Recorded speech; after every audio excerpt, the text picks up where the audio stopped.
Selanjutnya adalah dalam pandangan Yahudi. Nah, perempuan dalam agama Yahudi dianggap memiliki posisi lebih rendah dibanding laki-laki. Hal ini dikarenakan mereka percaya bahwa perempuan adalah asal mula munculnya dosa dan melalui perempuan manusia akan mati. Nah, dalam kitab Yahudi berikut ini beberapa kedudukan perempuan. Yang pertama, anak perempuan dipandang kelahirannya sebagai duka cita, sedangkan laki-laki sukacita. Anak perempuan itu dianggap sebagai beban yang menyusahkan karena kaum Yahudi lebih kepada anak laki-laki sebagai penyambung keturunannya. Yang kedua, perempuan yang menstruasi dianggap kurang manusiawi karena dikekang aturan dan tidak beraktivitas seperti biasa. Bahkan harus dijauhi selama menstruasi karena perempuan dianggap menjadi najis. Nah, yang ketiga, perempuan yang sudah menikah, maka ia sudah berada di dalam pengawasan suaminya dan sudah menjadi harta milik suaminya. Perempuan yang sudah menjadi istri dan ketahuan dia tidak perawan, maka akan terkena hukuman rajam karena dinilai telah mengotori kesucian dan kehormatan kaum Yahudi. Yang keempat, hamil dan melahirkan bagi perempuan dianggap sebagai hukuman dan kutukan karena melanggar perintah Tuhan. Kemudian perempuan akan dianggap mandul jika tidak melahirkan anak laki-laki. Jadi meskipun perempuan melahirkan anak perempuan, ia tetap dianggap hina. Sedangkan jika melahirkan anak laki-laki, baru ia akan dianggap terhormat dan mulia. Yang kelima, perceraian hanya boleh dilakukan suami kepada istrinya, tidak sebaliknya. Kemudian perempuan yang sudah diceraikan dianggap telah tercemar, sehingga tidak dapat rujuk kembali dengan suaminya. Terus yang keenam, hak waris perempuan dalam Yahudi tidak ada, karena anak perempuan dan istri dianggap sebagai bagian dari kekayaan milik orang tua dan suaminya. Bahkan janda juga tidak memiliki hak waris. Mereka menjadi kelompok yang tidak berdaya dan lemah dalam masyarakat Yahudi. Yang ketujuh, seksualitas antara laki-laki dan perempuan diciptakan berbeda karena merupakan bentuk kebutuhan untuk menghasilkan keturunan. Yang kedelapan, perzinahan dalam Yahudi dianggap dosa besar baik dilakukan oleh perempuan ataupun laki-laki. Akan tetapi, jika persetubuhan dilakukan oleh laki-laki yang belum menikah dan perempuan yang belum menikah, maka laki-laki itu harus menikahi perempuan dan tidak boleh menceraikannya. Selain itu, jika ada persetubuhan dilakukan dalam lingkup keluarga, seperti laki-laki yang berzina dengan saudara perempuan, saudara yang seayah lain ibu atau seibu lain ayah, kemudian dengan seorang perempuan yang haid, dengan bibi, dengan istri pamannya, dan dengan istri saudaranya, semua itu tidak dianggap sebagai zina, melainkan sebagai perbuatan yang tidak senonoh dan tidak dianggap sebagai anggota umat Yahudi, serta menanggung akibatnya sendiri. Kemudian yang kesembilan, poligami dalam Yahudi tidak dibatasi jumlahnya jika berdasarkan kitab suci. Yahudi membolehkan poligami tanpa ada batasan, kecuali dibatasi poligaminya dengan larangan menikahi saudara perempuan istri selama istrinya masih hidup. Yang ke-10, penggunaan jilbab merupakan kehormatan besar bagi seorang perempuan karena jilbab atau kerudung menjadi salah satu simbol kerendahan hati, keistimewaan, dan menggambarkan mahalnya harga perempuan sebagai milik suami yang suci serta sebagai status sosial dan harga diri perempuan. Nah, kemudian Yahudi itu mengimani Taurat dan Talmud. Di dalam Taurat diperintahkan untuk menghormati ibu sebagai kaum perempuan. Akan tetapi di dalam isi Talmud, Yahudi tidak memberikan hormat kepada perempuan, bahkan selalu meremehkannya. Bahkan di dalam Talmud ada teks doa yang mengatakan bersyukur karena laki-laki tidak dilahirkan menjadi perempuan. Nah, Talmud ini tidak memberikan penghormatan kepada perempuan karena dianggap perempuan itu sebagai pendosa, penggoda, dan perusak bumi. Sebagaimana yang telah dilakukan oleh Hawa sebagai perempuan pertama. Maka kaum perempuan secara keseluruhan akan menanggung 10 beban penderitaan sebagai kutukan atas kesalahannya. Yang pertama, perempuan akan mengalami siklus menstruasi. Yang kedua, perempuan yang pertama kali melakukan persetubuhan akan mengalami rasa sakit. Yang ketiga, perempuan akan mengalami penderitaan dalam mengasuh dan memelihara anak-anaknya. Yang keempat, perempuan akan merasa malu terhadap tubuhnya sendiri. Yang kelima, perempuan akan merasa tidak leluasa bergerak ketika kandungannya berumur tua. Yang keenam, perempuan akan merasa sakit pada waktu melahirkan. Yang ketujuh, perempuan tidak boleh mengawini lebih dari satu laki-laki. Yang kedelapan, perempuan masih akan merasakan keinginan berhubungan seks lebih lama sementara suaminya sudah tidak kuat lagi. Yang kesembilan, perempuan sangat berhasrat melakukan keinginan berhubungan seks terhadap suaminya, tetapi amat berat menyampaikan hasrat itu kepadanya. Dan yang kesepuluh, perempuan lebih suka tinggal di rumah. Next.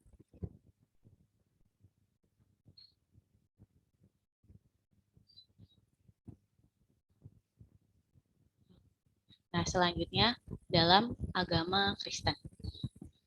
Nah, dalam agama Kristen, sebenarnya perempuan dan laki-laki memiliki nilai yang sama karena mereka digambarkan dengan derajat yang sama, di mana keduanya mempunyai status yang sama. Akan tetapi mulai muncul diskriminasi atau dominasi antara perempuan dan laki-laki karena Alkitab mencatat bahwa hubungan yang timpang antara laki-laki dan perempuan itu terjadi setelah manusia memakan buah yang dilarang oleh Allah. Dalam hal ini, Adam mempersalahkan Hawa sebagai pembawa dosa, sedangkan Hawa mempersalahkan ular sebagai penggoda. Kemudian sosok Hawa dalam Injil adalah sebagai penggoda Adam yang membuat citra kaum perempuan menjadi jelek dalam keyakinan Nasrani, di mana kaum perempuan dalam keyakinan agama ini mewarisi dosa dari ibu mereka yaitu Hawa. Diyakini haid dan hamil serta melahirkan merupakan hukuman abadi bagi perempuan atas dosa yang diperbuat oleh Hawa. Kemudian Injil Katolik juga mengatakan dengan jelas kelahiran anak perempuan adalah kerugian.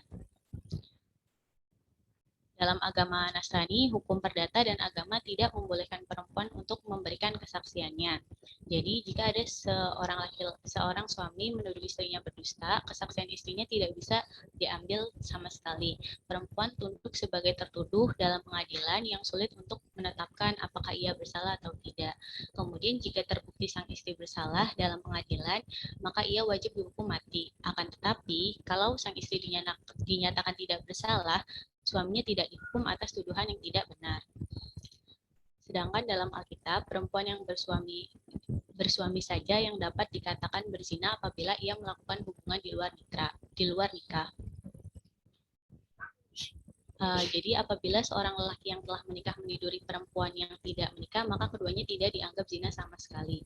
Zina terjadi apabila lelaki lajang atau menikah telah meniduri perempuan yang telah menikah. Jadi intinya zina itu dalam agama ini hanya dilakukan oleh perempuan yang sudah menikah saja, sedangkan laki-laki yang sudah menikah dan dia melakukan hubungan di luar pernikahan dengan wanita lain tidak dianggap zina. Nah, yang terakhir, dalam agama Nasrani, istri dianggap sebagai milik suami, di mana suami yang memenuhi nafkahnya. Dengan begitu, terdapat perbedaan yang kontras mengenai wewenang, di mana wewenang suami lebih dominan. Perempuan tidak saja kehilangan harta bendanya setelah menikah, akan tetapi juga kehilangan kepribadiannya. Karena suaminya ini bisa saja melarang istrinya melakukan pekerjaan atau melakukan transaksi dagang. Jadi perjanjian dan transaksi dagang yang dilakukan oleh istri tanpa izin suaminya dianggap sebagai tindak pidana. Perempuan tidak berhak melakukan transaksi apapun dan pernyataan yang terkait dengan konsekuensi hukum. Ya, next.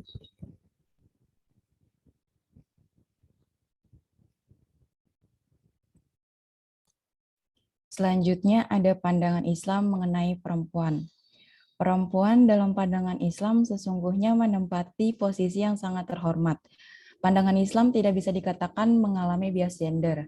Islam memang kadang berbicara tentang perempuan sebagai perempuan, misal dalam soal menstruasi, mengandung, melahirkan, dan kewajiban menyusui. Dan kadang pula berbicara sebagai manusia tanpa dibedakan dari kaum laki-laki, misal dalam hal kewajiban sholat, zakat, haji, berakhlak mulia, amar ma'ruf nahi munkar, makan dan minum yang halal, dan sebagainya. Kedua pandangan tadi sama-sama bertujuan mengarahkan perempuan secara individual sebagai manusia mulia dan secara kolektif bersama dengan kaum laki-laki, menjadi bagian dari tatanan keluarga dan masyarakat yang harmonis. Selanjutnya, ketika Islam berbicara tentang wajibnya wanita berdakwah, mendidik umat di bidang politik, dan untuk itu ia harus keluar rumah, maka Islam tengah berbicara tentang masyarakat dan peran wanita dalam membentuk masyarakat yang baik. Islam sama sekali tidak menghilangkan keberadaan wanita sebagai individu. Ia dibolehkan untuk menuntut ilmu, berpendapat, bekerja, mengembangkan hartanya, memimpin sendiri usahanya, dan sebagainya. Di masa lalu, seorang wanita datang kepada Rasulullah dan berkata, "Ya Rasulullah, mengapa hanya laki-laki saja yang disebut di Al-Quran dalam segala hal, sedangkan kami tidak disebut?"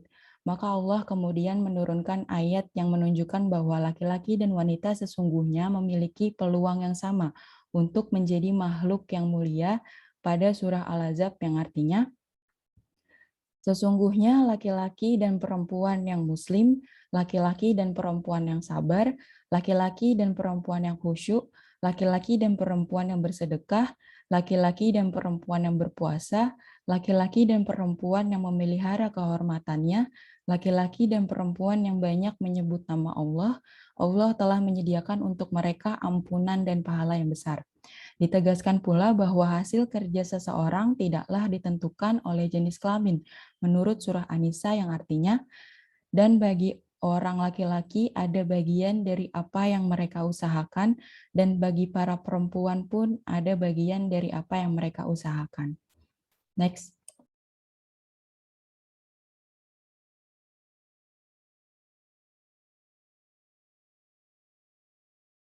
Oke, selanjutnya ada upaya pemaknaan ulang stereotip yang didasarkan pada interpretasi teologis. Next.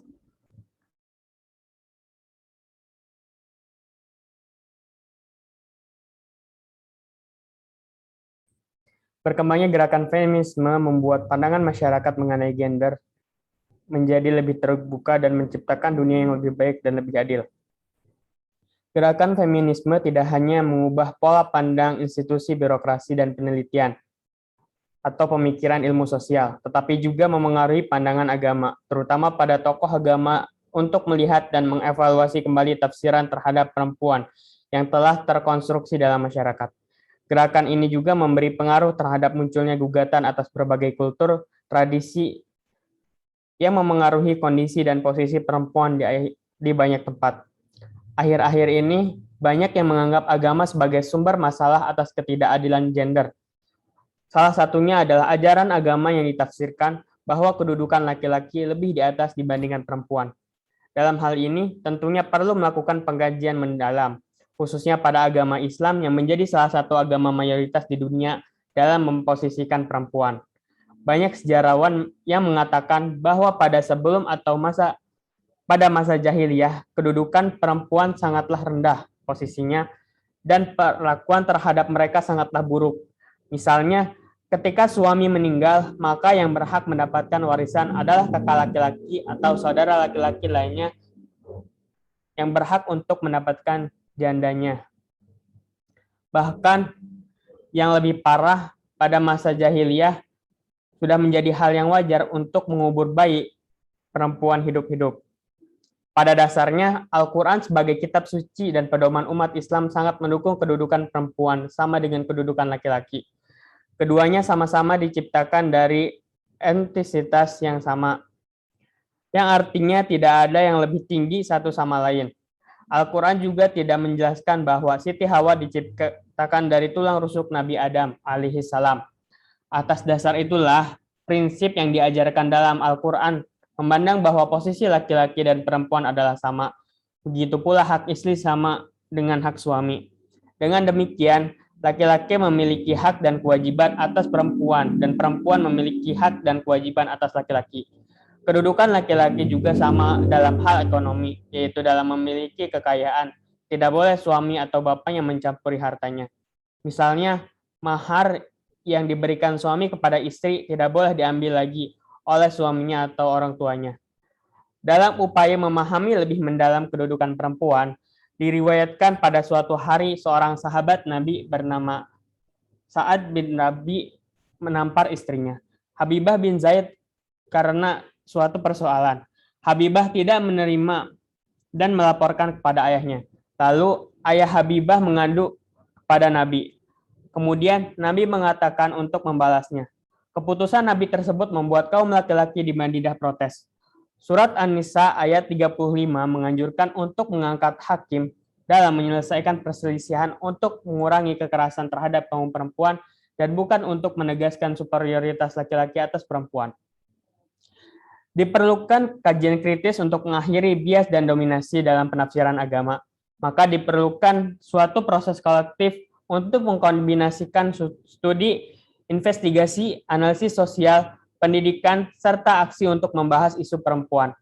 Hal ini termasuk memberikan semangat dan kesempatan perlawanan kepada kaum perempuan guna mengembangkan tafsiran agama yang tidak bias laki-laki. Usaha ini dimaksudkan untuk menciptakan pertimbangan dan perubahan radikal dengan menempatkan perempuan sebagai pusat perubahan. Proses ini menciptakan kemungkinan bagi kaum perempuan untuk membuat, mengontrol, dan menggunakan pengetahuannya sendiri. Usaha inilah yang memungkinkan tumbuhnya kesadaran kritis menuju transformasi kaum perempuan. Next.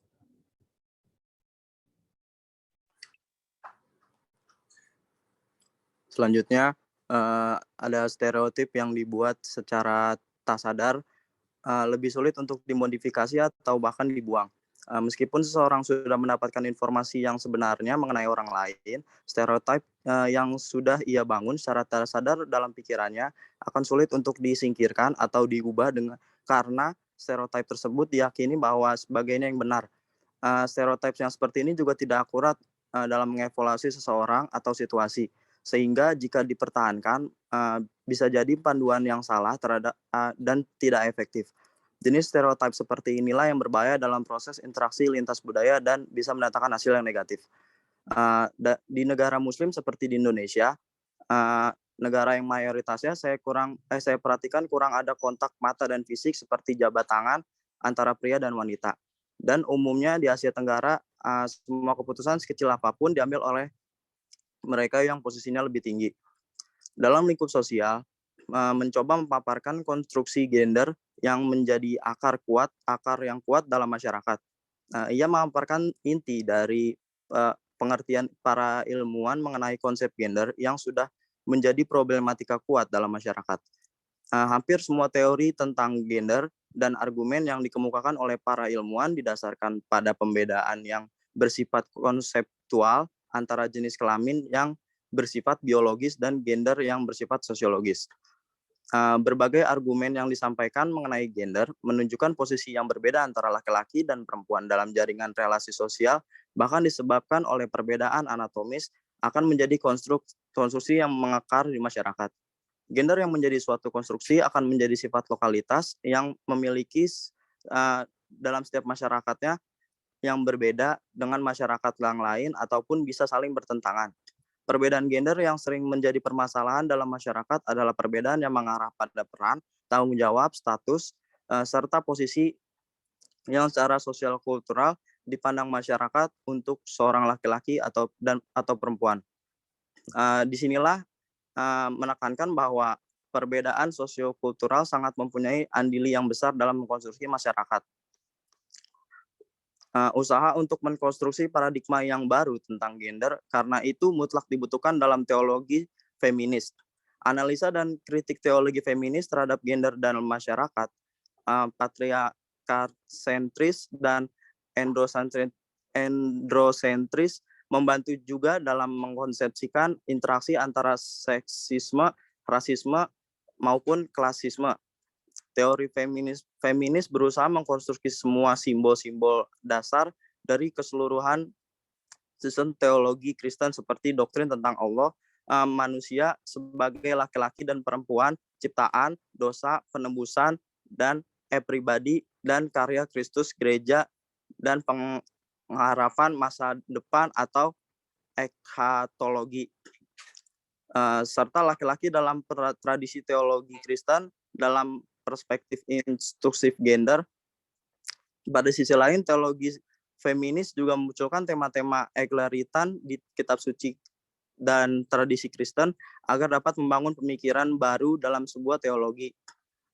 Adapun berbicara soal pernikahan dan keibuan dalam diri perempuan, isu-isu yang dibahas dalam model ini meliputi menstruasi, kehamilan, masa menyusui atau laktasi, berhentinya menstruasi atau menopause, dan mengasosiasikan perempuan tradisional dengan alam, Adapun tambahan yang apapun yang dipertimbangkan sebagai kefeminisan atau femini sebagai infusi ekspresi perasaan, dimensi relasional, personal perempuan.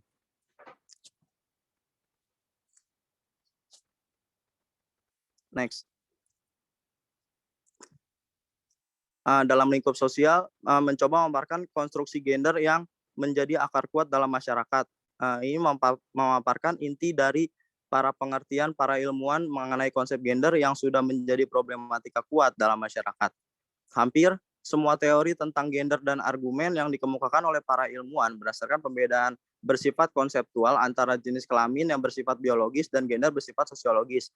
Berbagai argumen yang disampaikan mengenai gender menunjukkan posisi yang berbeda antara laki-laki dan perempuan dalam jaringan sosial disebabkan oleh pembedaan anatomis, akan tetapi konstruksi yang mengakar di masyarakat. Next. Mungkin sekian dari presentasi kami. Oke, mungkin sekian presentasi dari kami. Apakah ada yang ingin bertanya? Kami membuka sesi pertanyaan untuk 3 penanya terlebih dahulu. Silakan. Mau bertanya dong. Oke, silakan. Nova Latif terlebih dahulu. Ya, makasih Hasan Hariri atas kesempatannya. Saya mau bertanya mengenai yang udah dibahas tuh pas hari santri, yaitu ada suatu yang viral mengenai tagline bahwa santri putra merupakan harapan bangsa, sedangkan santri putri itu merupakan harapan dari santri putra. Itu kan menunjukkan bahwa dari agama yaitu Islam mendiskreditkan bahwa perempuan itu kan ada di kontrolnya laki-laki. Nah, itu sebenarnya sudah menjadi budaya atau konstruksi sosial atau emang dari agamanya tuh ngajarin kayak gitu. Saya mau minta pendapat dari kalian tuh kayak gimana. Terima kasih.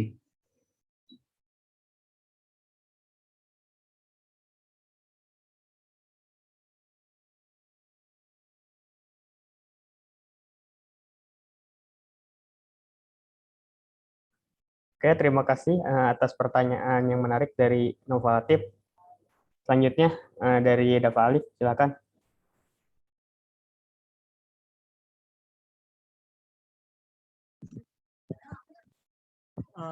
Saya izin bertanya. Terima kasih atas kesempatannya. Saya mau bertanya, tadi apakah sudah ada kritik dari feminisme secara umum atau feminisme di agama Yahudi, bahwasanya kritik tentang pernyataan tadi bahwa perempuan di agama Yahudi itu seperti itu. Jika sudah ada kritiknya bagaimana dan tanggapannya seperti apa? Terima kasih.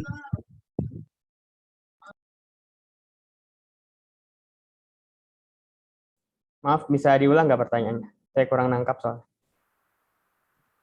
Tadi kan pas agama Yahudi kan ada pernyataan tentang perempuan kan. Nah, saya mau nanya, udah ada belum ke kritik dari feminisme secara umum ataupun feminisme di agama Yahudi itu tentang pernyataan dari agama Yahudi? Kalau udah ada, kritiknya tentang apa?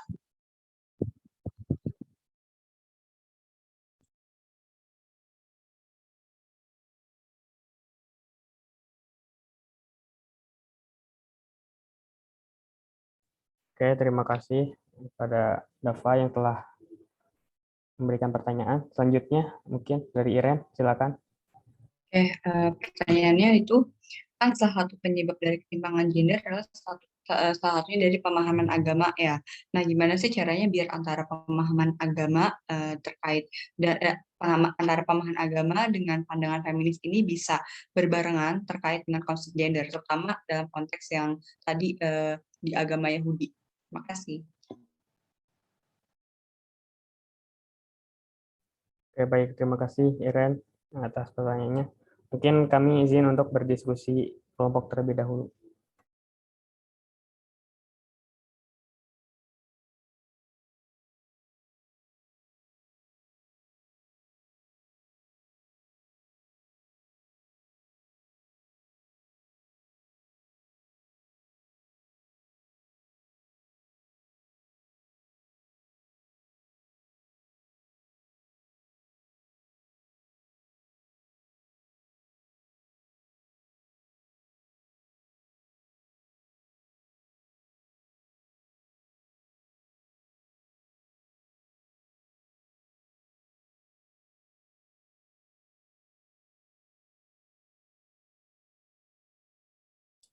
Iren, maaf pertanyaannya tadi bisa diulang nggak?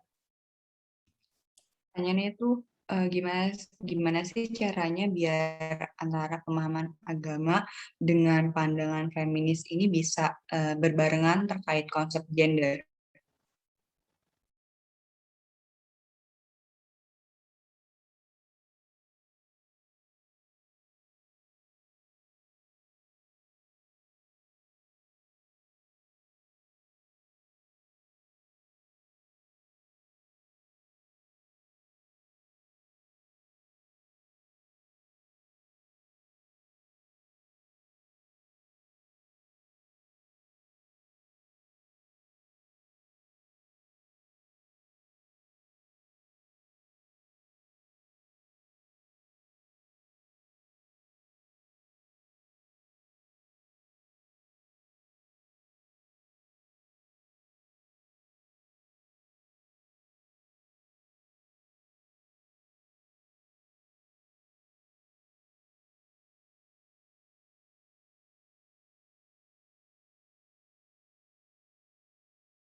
Saya ingin menjawab pertanyaan dari Muhammad Latif. Dia bertanya terkait tentang apa sih namanya, ada santri tagline bahwa santri itu santri putra harapan bangsa yang santri putra itu adalah harapan bangsa, sedangkan santri putri itu merupakan harapan dari santri putra itu sendiri. Nah, itu merupakan konstruksi sosial atau dari agamanya udah ngajarin gitu. Nah, kalau menurut pandangan agama itu bukan ngajarin seperti itu, tapi pada dasarnya laki-laki itu derajat atau kedudukannya itu lebih tinggi daripada perempuan.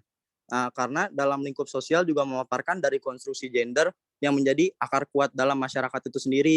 Jadi memaparkan inti dari pengertian konsep gender itu udah jadi problematika dalam masyarakat. Jadi itu kedudukan laki-laki dianggap tinggi oleh, jadi bukan dari stereotip itu sendiri juga, bahkan dari dari sifat biologis maupun sosiologis juga pandangan laki-laki terhadap perempuan itu lebih tinggi laki-laki daripada perempuan. Maka dari itu pandangan tentang santri tersebut di apa namanya, di tagline bahwa santri putra itu merupakan harapan bangsa, sedangkan santri putri itu merupakan harapan dari santri putra, karena konstruksi sosialnya itu udah menunjukkan bahwa kedudukan laki-laki itu lebih tinggi daripada perempuan itu sendiri. Jadi bukan emang dasarnya agama yang ngajarin seperti itu. Mungkin begitu Latif jawabannya. Ada yang ingin menambahkan atau menyanggah? Mau nambahin dong. Ya, silakan, Pak. Tapi kayaknya ya kalau menurut gue itu nggak bisa, enggak dah. Kalau menurut gue itu kayaknya bercandaan doang dah, tagline kayak gitu tuh. Jadi apa santri itu bercanda aja gitu jadi. Nah, karena mungkin itu juga konsumsi apa namanya?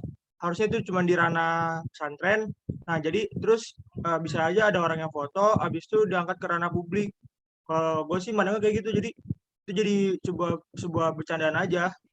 Kalau menurut gue gitu sih tambahannya. Sorry Dak, kalau misalkan lo bilang itu sebuah bercandaan, berarti kan ada keyakinan yang berangkat dari bercandaan gitu Dak. Berarti ada pemahaman yang kalau dia santri berarti kan bersumber dari agama. Nah, agamanya entah itu beneran diajarin dalam agama, entah itu sudah menjadi konstruk sosial atau sudah menjadi pemahaman bahwa laki-laki itu lebih mulia daripada perempuan. Itu Dak. Itu gimana nih? Iya sih, benar. Kalau itu sendiri bukan masalah bercanda atau enggaknya, tapi emang iya benar ada pemahaman sendiri terkait dari hal tersebut. Makanya itu bisa diangkat jadi suatu apa tadi namanya? Suatu tagline. Iya, mungkin seperti itu. Udah, Pak. Berarti ada ajaran dari agama tersebut yang bilang kayak gitu, Rob, apa gimana? Bukan ada ajaran itu sendiri, tapi emang terkait dengan istilahnya gini. Kalau dalam kedudukan misalnya dalam hal kecil di lingkup keluarga ada kedudukan seperti namanya ayah dan ibu. Nggak mungkin kan suatu ibu itu bakal jadi kedudukan yang paling tinggi di antara ayah karena dari kepala keluarga itu sendiri menerapkan bahwa konstruksi dari sosialnya itu kedudukan ayah itu lebih tinggi daripada seorang ibu gitu. Makanya dari situ pun santri pun juga mengangkat bahwa santri laki-laki itu merupakan hak apa sih namanya? Yang kedudukan lebih tinggi daripada yang santri perempuan. Mungkin seperti itu Latif. Contoh kecilnya. Tapi dalam contoh lain nih, Rob, contoh kecil aja. Seorang suami nih ketika pulang kerja, yang salim tuh istri, bukan istri yang ngasih tangannya ke suami. Itu gimana, Rob? Berarti kan ada pemahaman yang mengatakan bahwa laki-laki itu lebih tinggi daripada perempuan dalam agama ini. Iya, itu namanya salah satu, itu namanya apa ya? Namanya salah satu pandangan dari emang udah masyarakat itu sendiri, Tip. Jadi emang semuanya itu menerapkan seperti itu karena emang pandangan dari konstruksi masyarakatnya itu ya telah menjadi apa sih namanya? Menyeluruh kepada masyarakat itu sendiri. Jadi kan mana iya Latif nemuin di keluarga lain gitu. Misalnya di keluarga Dava apa namanya? Orang masa ya perempuan laki-laki pulang nih nyalimin perempuan, masa begitu? Oke, berarti ada ajarannya, Rob ya? Ya kalau ada ajarannya ya, cuman maksudnya itu bukan emang diajarin Islam untuk sebagaimana laki-laki itu harus selalu di atas perempuan, enggak seperti itu. Kalau untuk pandangan santri kan itu luas ya kan, jadi bukan masalah kecil. Nah kalau ini kan pandangan lingkup kecil, jadi apa namanya, jadi itu udah udah pandangan itu sendiri gitu, Tip. Oke, Rob. Oke, makasih Latif atas pertanyaannya yang bagus. Makasih Dapa, Robi jawabannya. Ya, makasih Dapa. Pesan juga.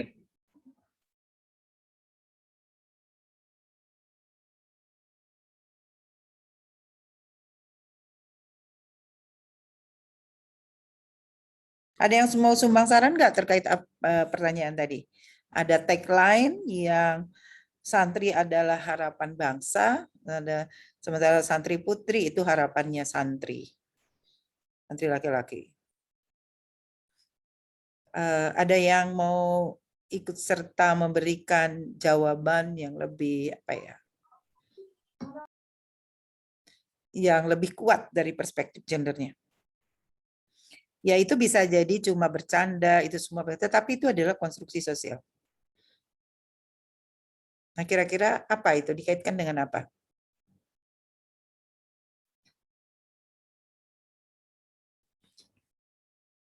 Menurut saya itu itu adalah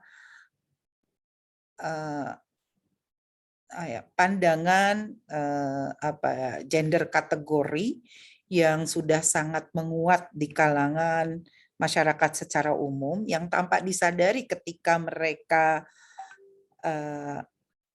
ingin menyampaikan sesuatu yang sifatnya tidak serius atau bercanda, tapi justru membawa bias.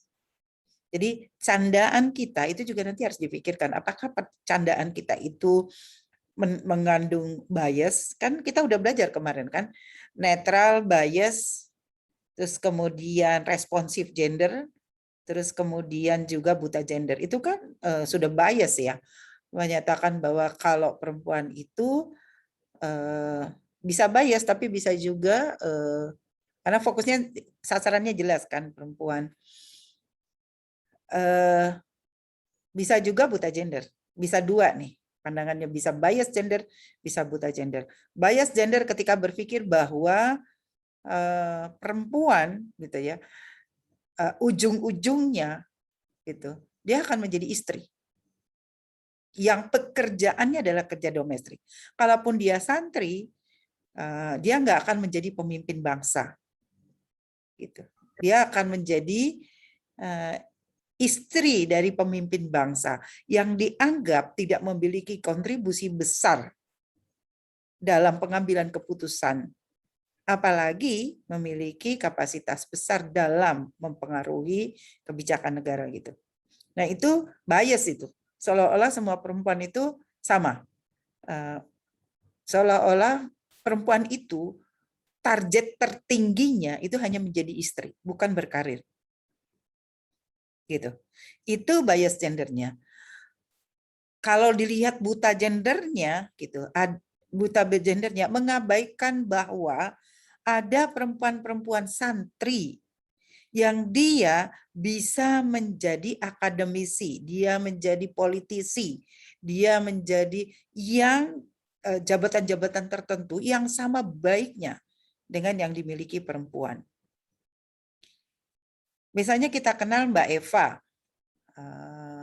Mbak Eva itu sekarang menjadi dosen di ANU, Australian National University.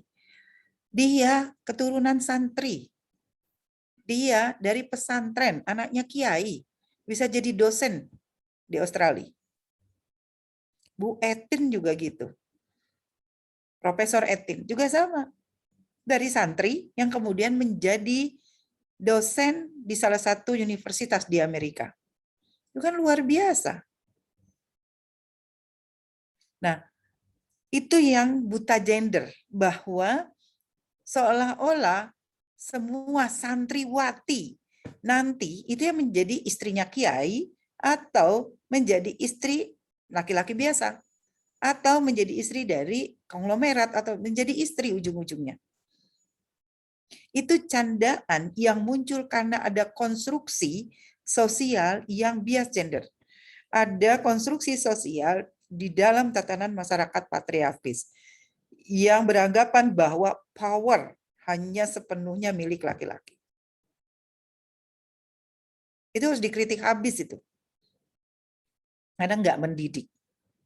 Dan menyakiti perempuan, menyakiti santri. Saya kalau dicandain begitu, saya marah. Menurut saya itu nggak adil. Karena itu menyakiti perempuan santri. Mereka nggak ingat ibu mereka juga santri. Mereka nggak tahu kalau santri-santri itu juga lahir dari orang tua yang mungkin bapak ibunya adalah santri. Gitu. Jadi jangan membuat candaan apalagi yang serius. Yang candaan aja jangan yang kemudian bias gender. Apalagi itu tagline yang bisa dilihat, dibaca oleh semua anak dari mulai anak SD sampai kemudian perguruan tinggi. Dia sudah menanamkan ideologi yang keliru. Kalau begitu nanti anak bilang, Bu, nggak usah deh saya jadi santri lama-lama. Nantinya saya jadi istri juga. Buat perempuan, santri perempuan. Dan itu kan keliru. Gitu. Ingat loh, gambar jauh lebih bermakna dari yang didengar. Kalau kita dengar, itu cepat lupa. Tapi kalau gambar, karena itu membutuhkan pusat perhatian mata, pikiran, dan lain-lain, dia biasanya jauh lebih lama. Dan lebih mudah menyampaikan gambar ketimbang misalnya kata-kata. Coba atau narasi gitu. Coba kita lihat, buku SD rata-rata lebih banyak gambarnya ketimbang tulisannya. Karena itu akan lebih menarik, tapi itu juga kemudian akan lebih mudah diserap pada anak-anak. Jadi untuk orang yang punya perspektif gender, tagline, flyer, apapun itu bisa dianalisis. Meneliti misalnya, bisa menjadi skripsi, meneliti tentang tagline santri. Jadi teliti aja dari perspektif gendernya. Tagline santri itu saat Hari Santri Nasional. Cari di mana sebanyak-banyaknya. Ada nggak tagline Kemenak? Apakah Kemenak sudah berperspektif gender? Nanti bisa dilihat itu. Ada nggak tagline pesantren-pesantren? Seperti apa tagline-nya? Apakah dia bias gender? Apakah dia responsif gender? Gitu itu kan bisa dianalisis.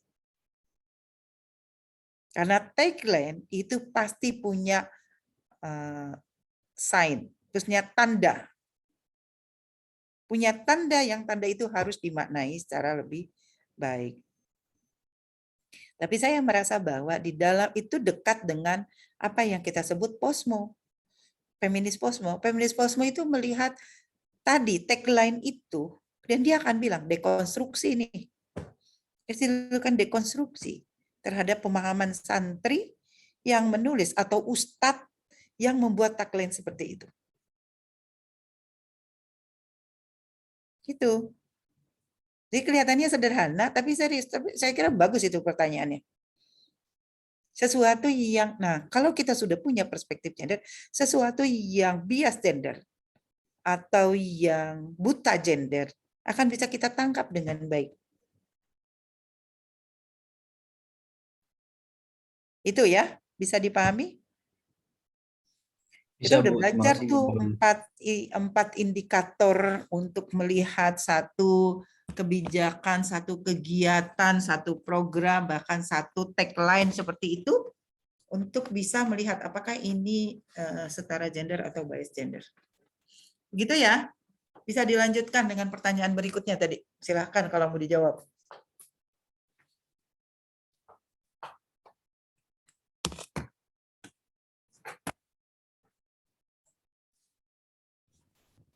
Saya akan menjawab pertanyaan Dava mengenai apakah kritik feminisme secara umum dari agama Yahudi, terus ada kritik secara umum atau maksudnya sudah ada atau belum. Nah, jadi sudah ada kritik terhadap kesetaraan gender dari agama Yahudi,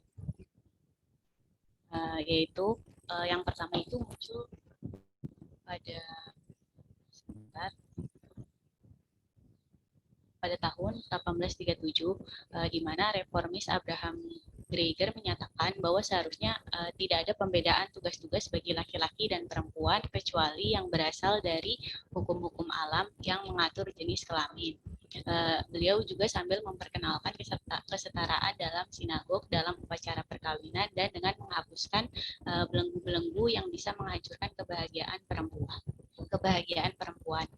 Kemudian pada tahun 1846 muncul gerakan untuk menjadikan perempuan setara di semua bidang keagamaan. Tetapi gerakan tersebut tidak mendapatkan perhatian yang serius dari reformis Yahudi. Kemudian ada gerakan dari Rabbi Isaac Mayer Weiss yang mendirikan sekolah tinggi Kesatuan Ibrani yang diperuntukkan bagi perempuan, yang mana memperjuangkan sebagai hak-hak perempuan untuk mendapatkan kesetaraan perempuan.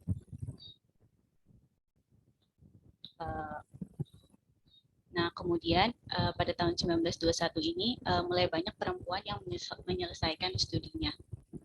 Ya, mungkin itu Dava untuk tokoh yang kritik tentang kesetaraan gender perempuan dalam Yahudi. Oke, terima kasih jawabannya.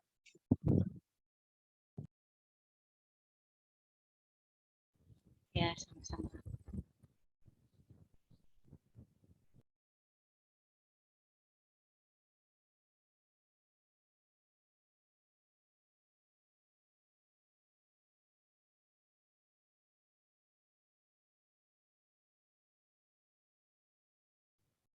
Oke, di sini saya akan mencoba menjawab untuk pertanyaannya Iren.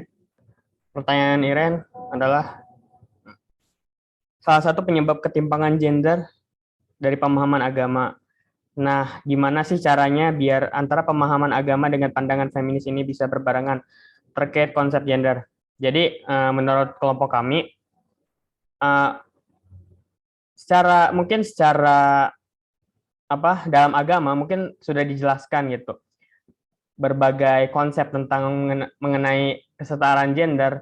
Mungkin di sini permasalahannya adalah kita gitu, terutama kita sebagai umat Islam memahami agama itu hanya sebagai secara tekstual gitu. Jadi memahami agama itu secara melalui terjemahan-terjemahan buku gitu, bukan memahami tafsiran-tafsiran agama secara menyeluruh gitu.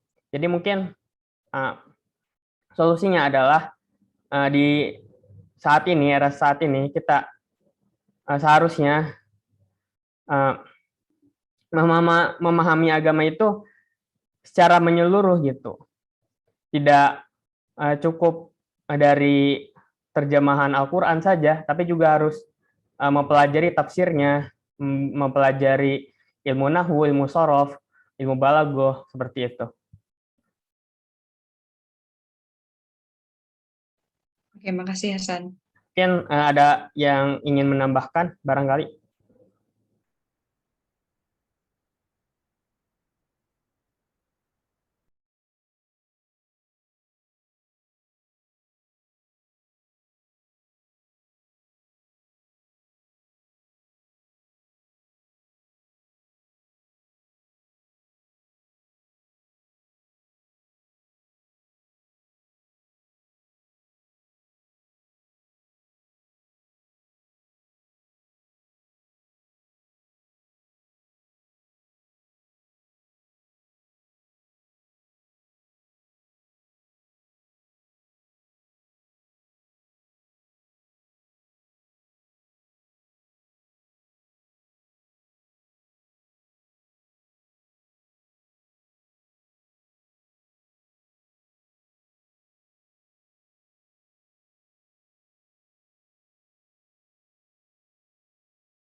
Oke, mungkin kami akan membuka sesi pertanyaan kedua. Barangkali ada yang ingin bertanya lagi? Mau nanya dong. Oke, silakan Ilham. Saya mau nanya Ilham, kan setelah kemarin itu kan kita belajar tentang apa tuh namanya, ada environment, ada apa namanya, ekofeminism, ada environment segala macam. Nah, menurut kelompok kalian gimana dalil-dalil konsep teologis ini menjawab tentang persoalan yang kita bahas kemarin gitu? Soalnya yang saya tangkap mungkin di bagian teologi agama ini kan hanya membahas bagaimana sebatas peran perempuan itu saja di kalangan sosialnya gitu loh.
Saya mau coba jawab pertanyaannya Ilham, tapi kalau misalnya ada pendapat lain, tolong ditambahin ya.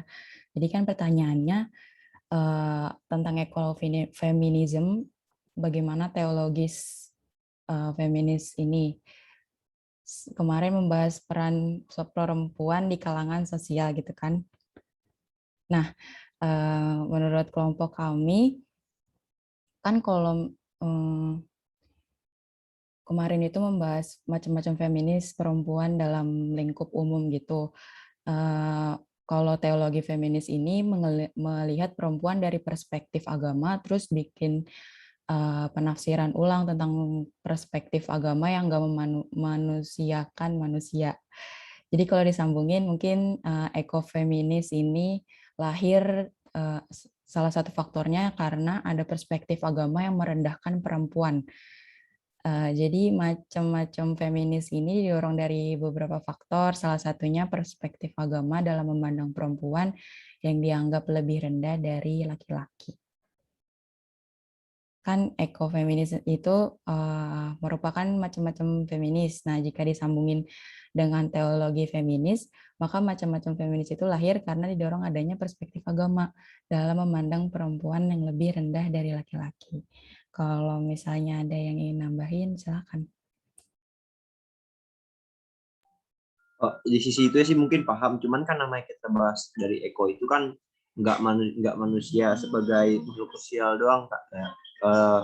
Baik dari tumbuhan, pohon segala macam itu kan, kalau kita kaitin sama ekofeminisme kan juga punya peran sosial gitu di lingkungan masyarakat. Mungkin kalau ada yang mau nambahin bisa dibahas dari sisi situnya sih.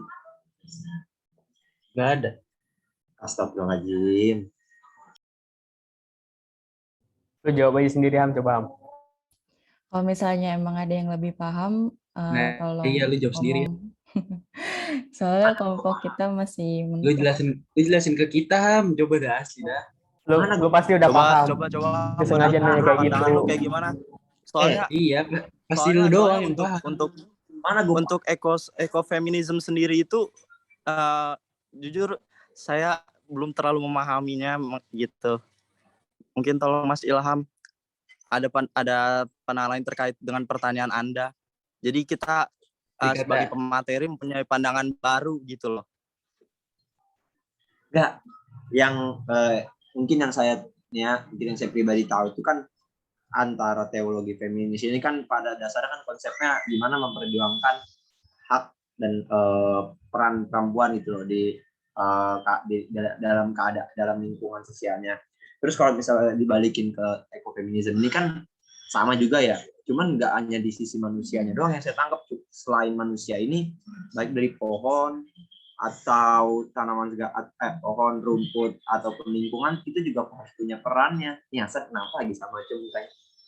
Nah, mungkin yang pengen saya tanyain tadi yang Anda jawab mungkin udah dapat saya pahamin gitu loh. Cuman kan namanya dari sisi ekofeminisme ini kan nggak satu pihak doang yang diituin. Apakah pihak lain seperti pohon dan lain itu juga punya peran sosial punya peran sosialnya gitu loh dalam pembahasan agama. Itu mungkin menurut saya yang mau saya tanyain.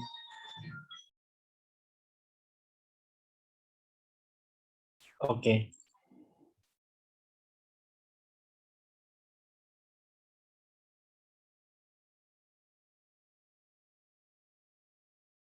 Tadi sampai di mana ya? Saya ada kendala jaringan, jadi tadi susah sekali masuknya.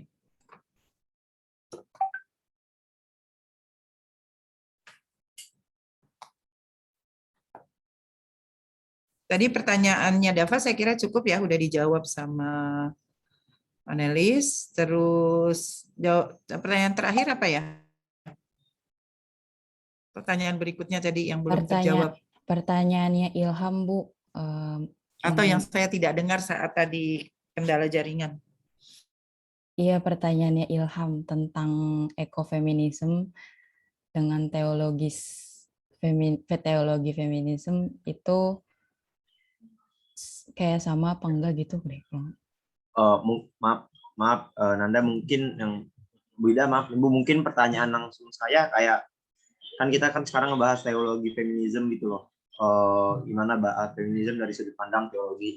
Nah, kemarin kan kita bahas tentang ekofeminisme, environment segala macam, itu kan feminisme dari barat ya. Yang mau saya tanya mungkin gimana dalil konteks teologi itu loh, ngejawab persoalan yang kayak kemarin Bu. Tadi udah dijawab juga sama Ananda. Nah, udah cukup. Nah, menurut saya juga udah cukup dari sisi perempuan sebagai makhluk, sebagai feminis sosialnya. Cuman dari sisi ekonya ini belum keluar lagi ya.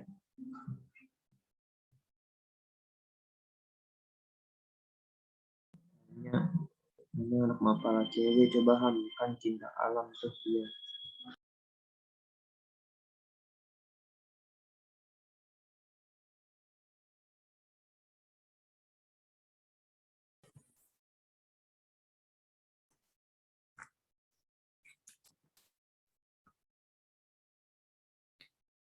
Halo, panelis. Pertanyaannya yang itu apa lagi? Habis Dava tadi.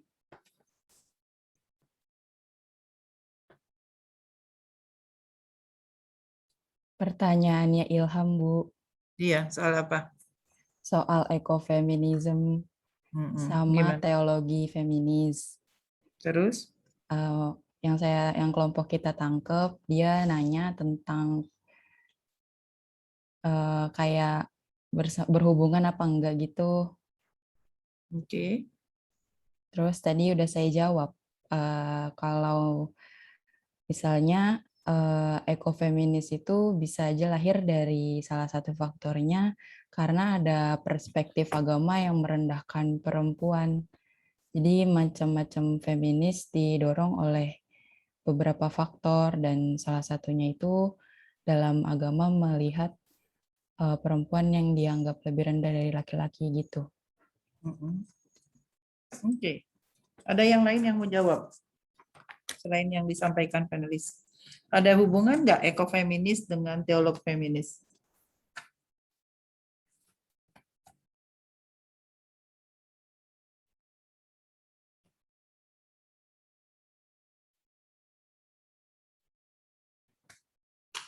Ada hubungan nggak?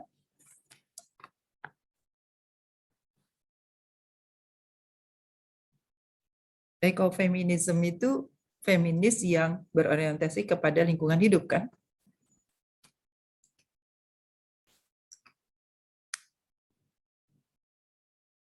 Minggu lalu kayaknya udah sempat disinggung ya, seingat saya.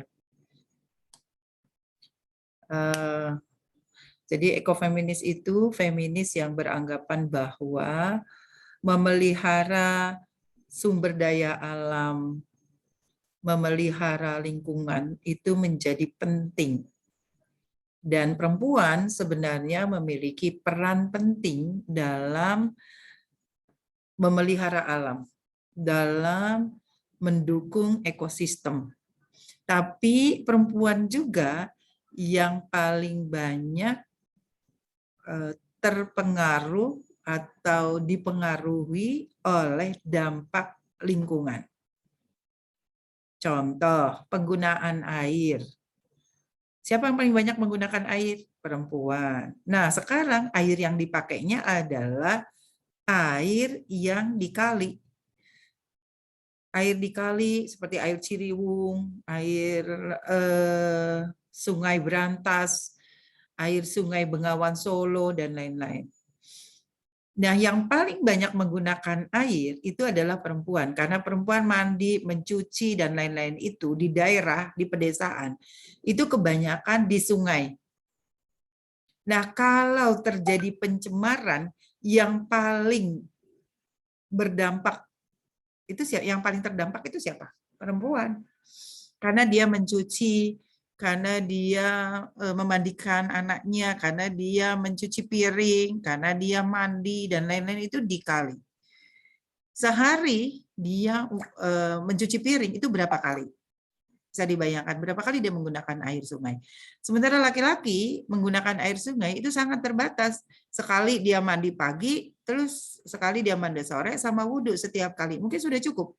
Perempuan di samping itu dia memandikan bayinya, memandikan anaknya, dia kemudian juga mencuci mencuci baju, terus juga mencuci sayuran, mencuci bahan-bahan masakan lainnya. Sehingga kalau air itu tercemar, siapa yang paling rentan mengalami pencemaran itu? Kalau kemudian terjadi pencemaran, siapa yang paling bertanggung jawab untuk pencemaran itu? Yang paling bertanggung jawab itu rata-rata umumnya adalah kapitalis laki-laki, pemilik modal yang umumnya laki-laki. Kalaupun ada pemilik modal sedikit kalau yang perempuan. Tapi lebih banyak laki-laki.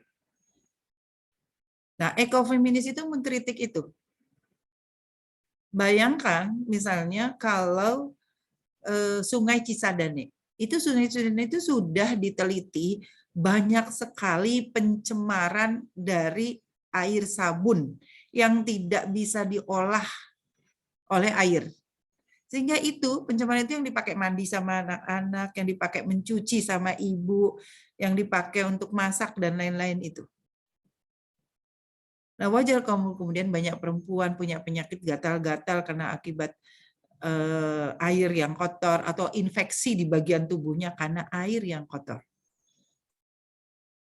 Nah, para feminis yang concern dengan persoalan lingkungan mengkritik sangat kuat terhadap para pengambil kebijakan yang umumnya laki-laki tentang pentingnya menjaga lingkungan.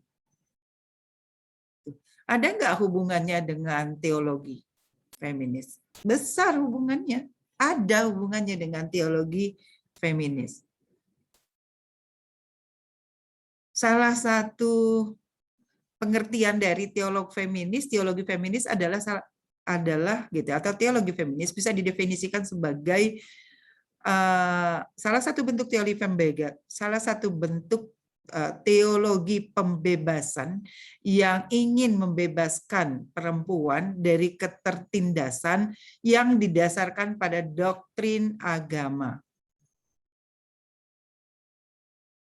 Doktrin agama yang bias gender. Nah, karena dasarnya adalah doktrin agama yang bias gender, dan doktrin agama yang bias gender itu sangat kuat terrefleksi, bukan sangat kuat, ada dan terrefleksi di dalam berbagai agama yang kita kenal di dunia. Islam, Hindu, Kristen, Buddha, gitu, Yahudi. Gitu. Dan sebenarnya ada juga di Konghucu. Tapi itu kira-kira. Nah, keterkaitannya di mana? Laki-laki itu sebagai tadi ar-rijalu qawwamuna 'alan nisa itu sebagai pemimpin dari perempuan, dan laki-laki sebagai tadi ayat tadi laki-laki sebagai pemimpin dari perempuan karena dia diberikan kelebihan, terutama di kelebihan ekonomi misalnya karena mereka bekerja di sektor produksi. Perempuan kurang di sektor produksi. Nah, laki-laki yang bekerja di sektor produksi, apakah laki-laki berpikir dampak dari produksi yang dilakukannya terhadap kehidupan perempuan, istrinya, anaknya, dan lain-lain? Itu.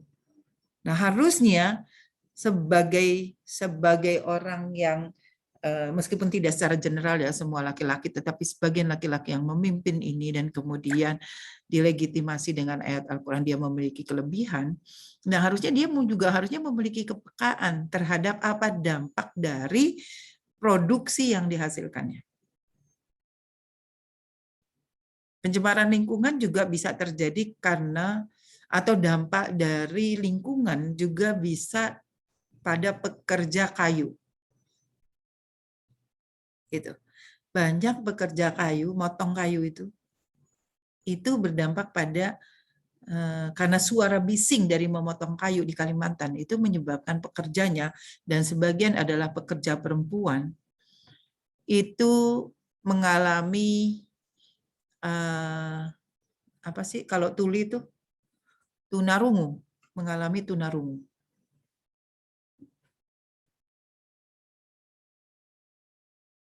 Nah, apakah para pengambil kebijakan dan para kapitalis, mengapa penting mengambil kebijakan? Ya dari presiden sampai ke bawah itu kebanyakan laki-laki dibandingkan perempuan.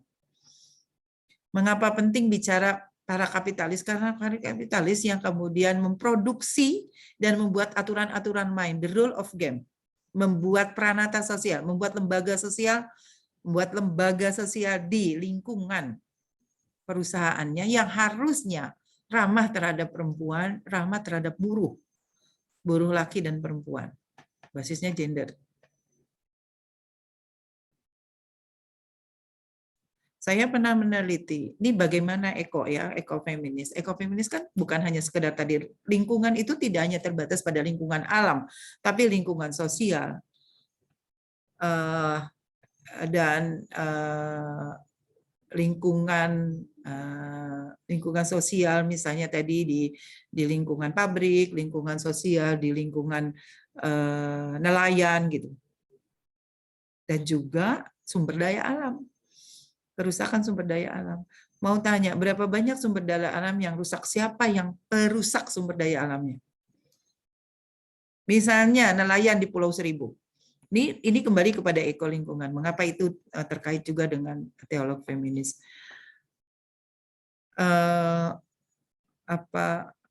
Bahwa sumber daya alam yang ada di dunia itu bisa dimanfaatkan sebesar-besarnya, kalau kita lihat undang-undang ya, dimanfaatkan sebesar-besarnya bagi kesejahteraan masyarakat.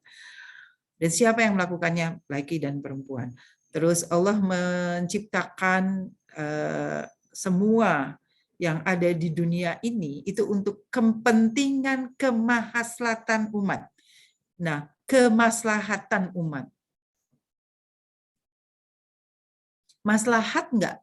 Kalau kita lihat nih dari teologi feminis, maslahat enggak? Dan siapa yang berdampak paling keras terhadap kemaslahatan di laut misalnya? Maslahat enggak?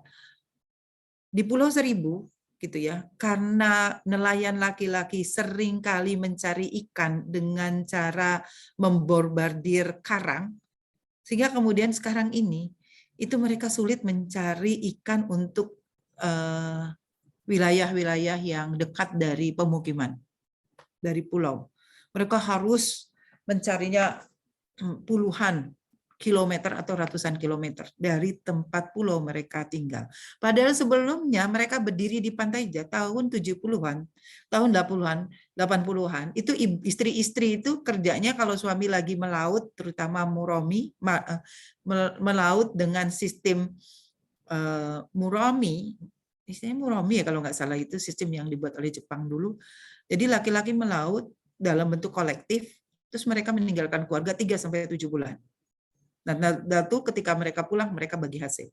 Nah, si istri yang ditanggalkan, kadang kehabisan ikan.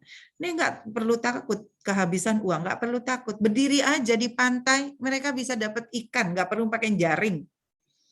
Apalagi perlu jaring. Sekarang mereka berdiri, mereka mengayuh 1 kilometer, 2 kilometer, 3 kilometer dari pantai tempat mereka tinggal, nggak ada ikan. Susah mereka dapat ikan sekarang. Karena itu tadi, kerusakan lingkungan yang dibuat oleh nelayan laki-laki menggunakan tadi bom, menghancurkan karang. Padahal karang itu tempat diamnya ikan, rumahnya ikan. Kalau karangnya habis, ya ikannya nggak mau tinggal lagi di situ, nggak ada, makin jauh mereka tinggal. Itu yang disebut kerusakan lingkungan. Dan itu bertentangan dengan tadi kemaslahatan umat. Nah, jadi ada kaitannya dengan teologi feminis. Teologi feminis itu kepentingannya bukan hanya memperjuangkan perempuan yang mengalami tertindas, tetapi perempuan yang juga tidak bisa memanfaatkan sumber daya alam karena sepak terjang laki-laki, karena power yang dimiliki oleh laki-laki. Itu kan orang mencari dengan hancurkan karang itu karena kebutuhan ekonomi, terus mereka menggunakannya dengan cara yang tidak rasional. Emosional, keuntungan pribadi, untuk keuntungan pribadi sesaat, tapi menghancurkan generasi, menghancurkan penghasilan untuk generasi mendatang. Jadi ada hubungannya dengan itu. Antara teologi feminis dengan teologi lingkungan, karena teolog feminis pun banyak yang bicara soal lingkungan, soal pentingnya pemeliharaan lingkungan untuk mesejahterakan umat di dunia. Begitu. Ada pertanyaan lagi?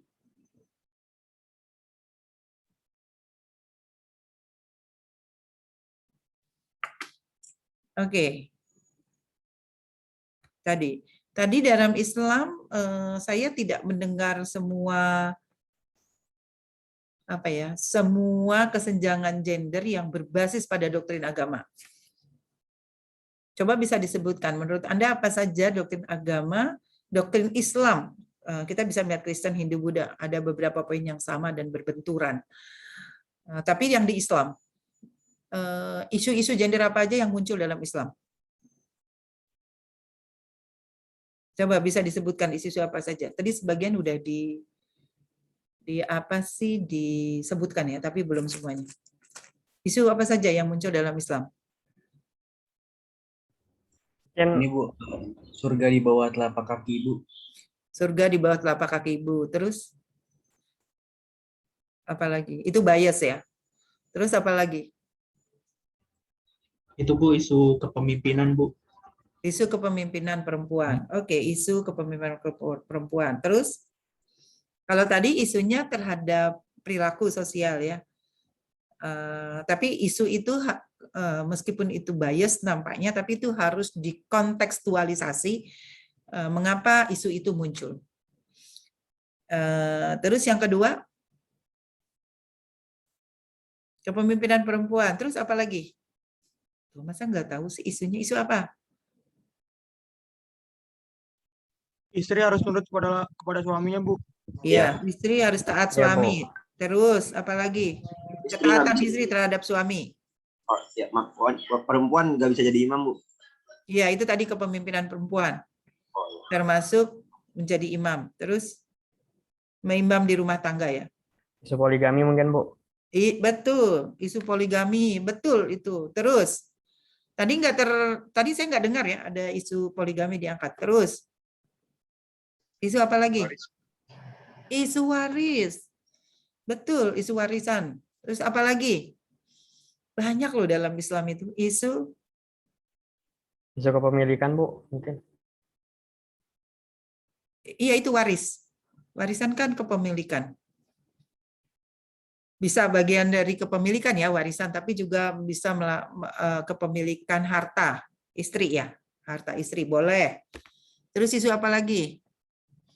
Kesaksian dalam Islam. Kesaksian yang bias gender ya. Kesaksiannya itu 2 laki-laki 1 perempuan. Waris itu 2 buat laki-laki 1 buat perempuan. Isu kepemimpinan hanya perempuan, hanya laki-laki yang boleh menjadi pemimpin, termasuk pemimpin sholat. Tapi buat saya, isu kepemimpinan yang tentang sholat itu menurut saya, buat saya sendiri, karena itu ajaran Allah, dan menjadi sesuatu yang sifatnya sifatnya itu doktrin Islam yang pribadi ya, individual, sifatnya pribadi, karena ketika orang sholat itu kan hubungannya antara manusia dengan Allah, hubungannya adalah vertikal, dampak dari sholat baru hubungannya sosial. Tapi sholatnya sendiri vertikal. Dan bagi saya tidak merasa bahwa sholat dipimpin oleh laki-laki itu memarginalisasi saya, mensubordinasi saya. Saya tidak merasa itu. Karena tidak ada dampak yang menyebabkan, misalnya kalau misalnya tidak menjadi pemimpin di dalam sholat, berimplikasi kepada marginalisasi perempuan. Karena tidak bisa menjadi pemimpin sholat, tersubordinasinya perempuan dalam aspek-aspek kehidupan. Karena itu bagi saya, pemimpin sholat itu tidak harus perempuan. Kita ikuti perintah Allah sesuai dengan perintah Allah, karena saya tidak merasa termarginalisasi dampaknya. Beda kalau pemimpin negara, beda kalau pemimpin rumah tangga, beda kalau pemimpin di sekolah. Karena kebijakan pemimpin itu berdampak pada kebijakan, kebijakannya berdampak pada marginalisasi, subordinasi, kekerasan, stereotip, dan lain-lain. Kalau di sholat enggak. Sholat, selesai sholat, ya sudah. baca doa, selesai. Tidak ada dampaknya. Beda kalau misalnya menjadi pemimpin. Itu pemimpin sholat ya. Makanya meskipun misalnya Aminah Wadud mencoba misalnya menafsirkan dan mempraktekkan memimpin sholat, misalnya satu-satunya perempuan di dunia memimpin sholat di Amerika, di mana jamaahnya adalah laki-laki. Dia memimpin sholat. Kalau saya tidak sampai ke sana, pemikiran saya tidak sampai ke sana. Bagi saya itu tidak berdampak marginalisasi dan subordinasi perempuan di ranah sholat itu. Kalau itu berdampak, baru kita anggap perlu. Tapi menurut saya itu tidak berdampak. Gitu. Oke, jadi tidak sekuler itu ya, tidak saya tidak se ekstrim itu gitu dalam memahami feminis Islam. Gitu. Jadi nggak harus semuanya gitu. Waduh, semuanya di dalam Islam itu harus seperti itu. Kecuali kalau ada asbabun nuzulnya. Jadi ayat Al-Quran yang nampaknya bias gender itu perlu dipahami kalau membawa dampak kepada ketimpangan sosial yang clear dialami oleh satu jenis kelamin tertentu. Gitu. Pada soal kepemimpinan itu tadi ya, karena perempuan, karena ayat Ar-Rijalu Qawwamuna 'alan Nisa itu dilekatkan pada kepemimpinan dunia publik, maka misalnya secara politis pernah digunakan oleh Kiai NU untuk melarang Megawati menjadi presiden.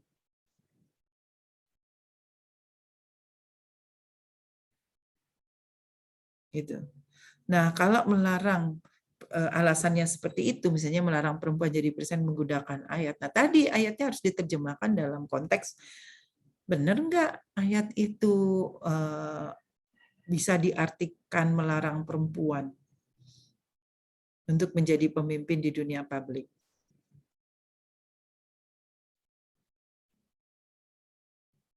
Itu yang harus dipahami dengan baik.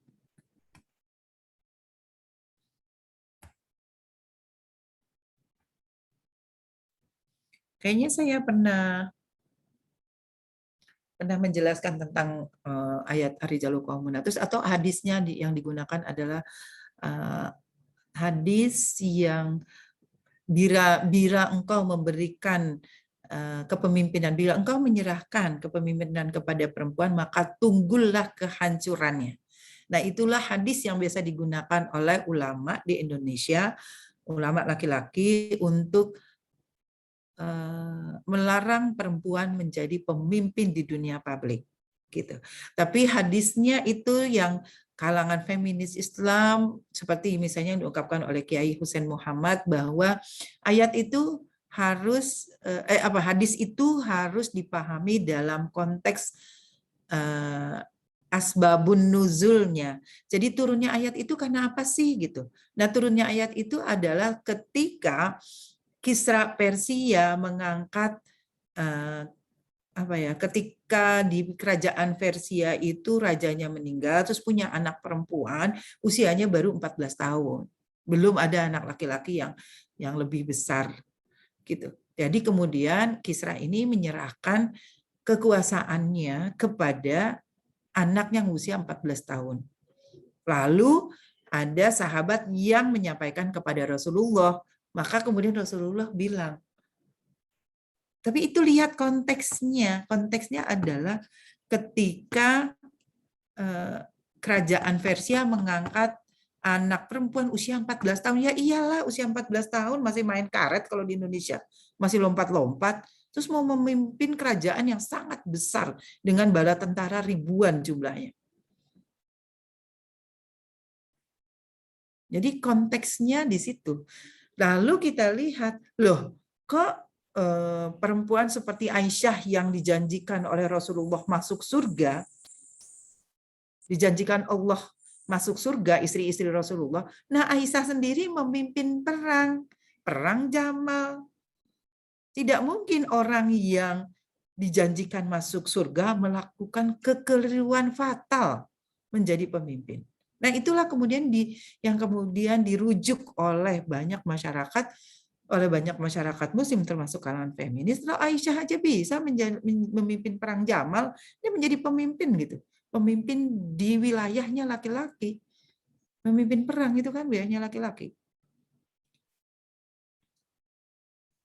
Dan aman-aman saja kan bisa artinya. Para sahabat waktu itu juga tidak mengkritik dan tidak melarang Aisyah. Artinya boleh perempuan memimpin di dunia publik selama kan tadi dia memiliki kapasitas. Dan satu teori ya yang muncul gitu, satu teori yang selama ini berkembang, perempuan kalau dia menjadi pemimpin dia harus memiliki plusnya. Harus plusnya itu pintar, cekatan, plusnya itu banyak kalau perempuan mau jadi pemimpin. Tapi laki-laki kalau mau jadi pemimpin di masyarakat kayaknya nggak apa-apa deh, laki-laki punya kekurangan, nggak apa-apa dia aja yang jadi nggak apa-apa. Tapi kalau perempuan, kok dia sih yang jadi pemimpin? Emang bisa? Gitu. Jadi keraguan-raguan, mempertanyakan. Itu alasan yang muncul karena konstruk perempuan tidak bisa jadi pemimpin. Apa landasannya? Tadi yang dipakai ayat Al-Quran tentang ar-rijalu qawwamuna 'alan nisa. Banyak orang beranggapan, banyak juga para penafsir yang beranggapan bahwa ar-rijalu qawwamuna 'alan nisa itu bukan untuk dunia publik.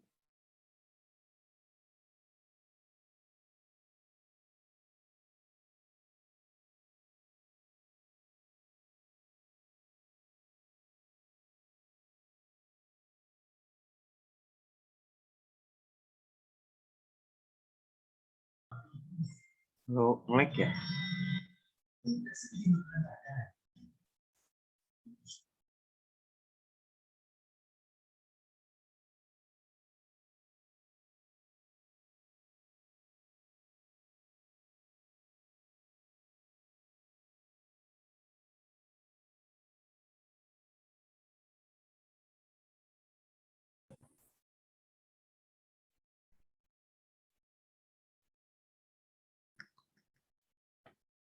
Oke, kok hilang melulu ya saya?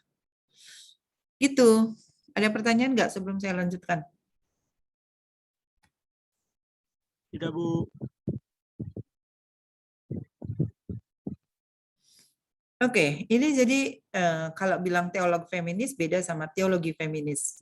Nah, kalau teologi feminis itu orang-orang yang berupaya untuk melakukan perubahan. Jadi tokoh-tokoh agama ini sebenarnya tokoh-tokoh agama yang berupaya melakukan perubahan dari kondisi perempuan yang tertindas ke arah keadilan dan kesetaraan. Itu lihatnya.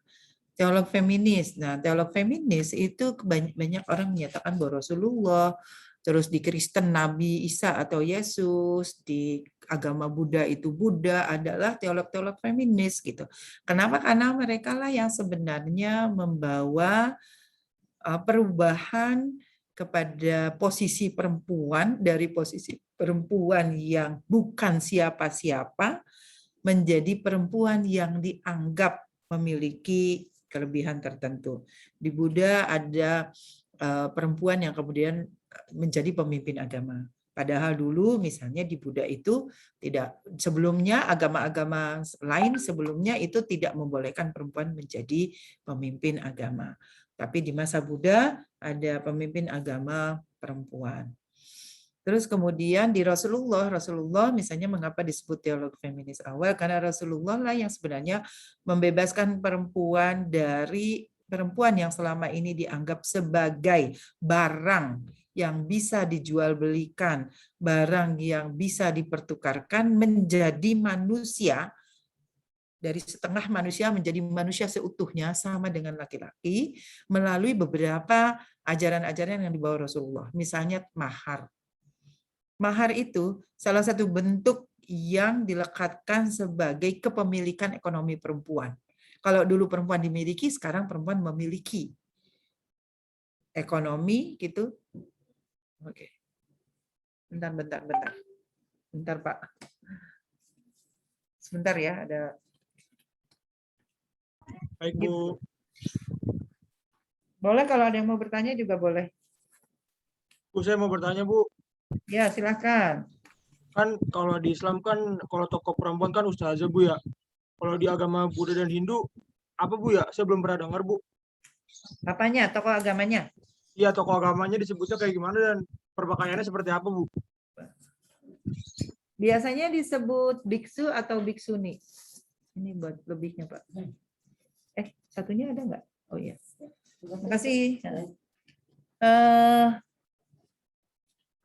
Iya, tokoh agamanya disebut biksu atau biksuni. Jadi ada biksu atau biksuni, tetapi antara biksu dan biksuni misalnya pakaiannya sama-sama di Buddha ya. Pakaiannya sama-sama pakai baju yang tidak dijahit gitu. Warnanya oranye. Kalau di kita tuh kayak orang yang pakai baju waktu umroh itu loh.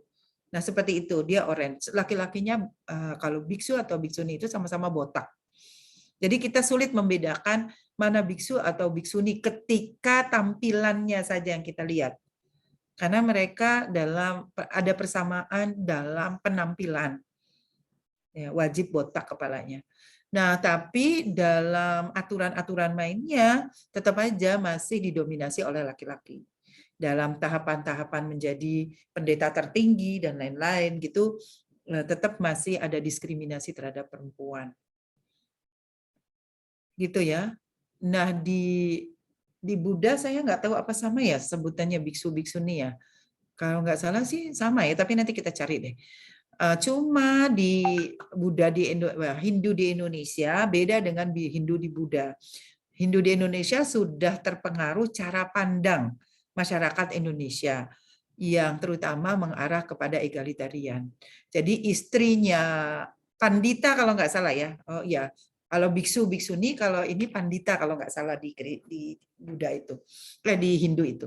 Nah, panditanya itu bisa digantikan oleh istrinya ketika misalnya dia sibuk untuk membacakan tadi kitab Veda, kitab Manu dan lain-lain yang milik Hindu ya. Tapi memang di dalam tradisi Hindu, di Hindu dan Yahudi kayaknya yang jauh lebih perempuannya lebih tertindas dibandingkan di dalam Islam. Gitu. Yahudi itu tidak memberikan wariskan kepada anak perempuan. Nah, gitu juga Hindu. Hindu juga kalau anak perempuan menikah dan dia keluar dari rumahnya karena dibawa suaminya, maka dia tidak punya hak lagi di rumah induk. Dan dia tidak punya hak untuk mendapatkan warisan. Jadi beda dengan di dalam tradisi Islam.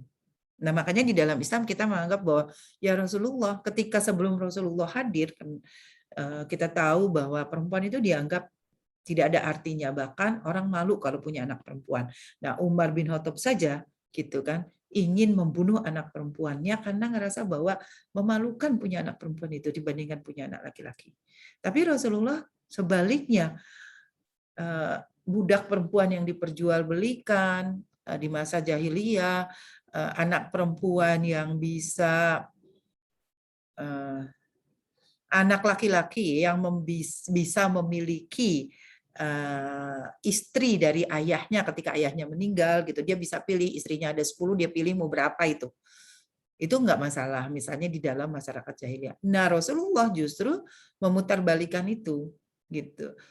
Perempuan yang dulu dijadikan barang komoditi yang diperjualbelikan sekarang atau setelah kelahiran Rasulullah, nah perempuannya malah dihargai dengan memiliki mahar. Mahar itu haknya perempuan. Suami pun kalau biasanya dia kesulitan ekonomi tidak berhak untuk memaksakan istrinya menjual maharnya kecuali kerelaan istri. Karena mahar itu adalah hak sepenuhnya istri. Itu di dalam Islam. Itu sebagai bentuk pengakuan terhadap eksistensi perempuan. Termasuk eksistensinya dalam hal ekonomi gitu. Itulah yang kita sebut mengapa disebut Rasulullah itu adalah feminis Islam. Beda tadi feminis Islam dengan Muslim ya. Feminis Islam itu dasarnya adalah pada ayat Al-Quran dan hadis, termasuk bagaimana melakukan penafsiran terhadap ayat Al-Quran yang bias gender. Tapi feminis Muslim cenderung dia orang Islam, tapi tidak seluruhnya menafsirkan ayat Al-Quran dan hadis sesuai dengan tradisi Islam yang sebenarnya. Jadi bisa aja dia pakai perspektif barat untuk menafsirkan ayat Al-Quran dan hadis, pakai perspektif Eropa, pakai perspektif Australia gitu, pakai perspektif itu feminis Muslim namanya, karena dia orang Islam saja. Tapi kalau feminis Islam ya dasarnya memang harus pada memahami dasar-dasar Islam. Jadi kalau menafsirkan ya tahu nausorobnya, paham gitu alat-alat yang digunakan, instrumen yang harus dimiliki gitu. Makanya misalnya kita misalnya merujuk pada Kiai Husain Muhammad untuk tafsiran-tafsiran yang bias gender gitu, tafsiran ayat atau hadis yang bias gender, merujuk pada Kiai Fakihuddin gitu ya, karena memang beliau yang punya kemampuan bahasa Arab dan nahwu sorob yang baik gitu. Jadi nggak serta-merta juga kita merujuk pada orang yang kurang paham gitu. Itu karena tadi kita memposisikan mereka sebagai feminis Islam, bukan feminis Muslim gitu. Nah, Nabi Isa juga begitu di zaman Rasulullah itu soal poligami itu penting ya kita pahami. Sekarang kan orang menganggap poligami itu sesuatu hak suami. Gitu. Banyak yang menafsirkan seperti misalnya Daurah Poligami Indonesia DPI. Itu menganggap bahwa ya hak laki-laki karena hak laki-laki nggak perlu gitu izin pada istri untuk menikah lagi gitu. Tapi gitu ya, kalau kita pahami Rasulullah itu sebenarnya pesan Rasulullah untuk poligami itu adalah pesan moralitas yang sangat tinggi. Rasulullah menikah dengan istri karena dengan perempuan-perempuan yang kaitannya nanti dengan hukum. Menikah dengan Zainab karena kaitannya dengan hukum bahwa anak adopsi itu bukan anak kandung. Jadi dia boleh dikawini. Gitu. Karena Zainab itu menikah dengan anak adopsinya Rasulullah. Zaid. Jadi gitu. Nah, itu ada kaitannya dengan hukum. Nah, sementara di kita poligaminya enggak gitu. Terus kedua, poligami Rasulullah itu ada kepentingan sosial politis yang sangat tajam. Misalnya kepentingan ekonomi untuk membantu fakir miskin. Jadi istri Rasulullah itu kebanyakan adalah janda, miskin, anaknya banyak gitu. Bahkan ada istri Rasulullah seperti Sauda itu enggak cantik sama sekali. Di Sauda itu badannya gemuk, hidungnya pes.